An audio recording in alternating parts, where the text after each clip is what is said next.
তো কেমন আছো সবাই? এই গরমে নিশ্চয়ই সবার মাথা খারাপ, আমারও। তবে হ্যাঁ, এই গরমেতে ঘুরতে যাইনি, গেছিলাম অনেক মাস আগে মুম্বাইতে। তো সেইখানেরই কিছু ভিডিও তোমাদের সাথে শেয়ার করলাম। তো মুম্বাইয়ের পার্কটার নাম সেরকম কিছু ছিল না, নর্মাল একটা পার্ক ছিল যেখানে ফুলের বাগান, ঝাউ গাছ, বসার জন্য জায়গা এইসব ছিল, সমস্তই তোমরা দেখতে পাবে। তো এইখানে সেই একটা ভিডিওই তোমাদের সাথে শেয়ার করলাম।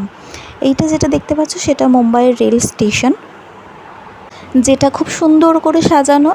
আশেপাশে তখন অতটাও গরম পড়েনি, তাই ভালোভাবেই সেই জায়গাটা ঘুরতে পেরেছিলাম।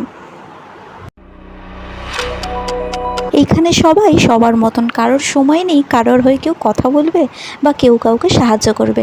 যে যার মতন সে যার লাইফ লিড করছে। কেউ যাচ্ছে তাড়াহুড়ো করে অফিসে, কেউ যাচ্ছে মেয়েকে স্কুলে দিতে।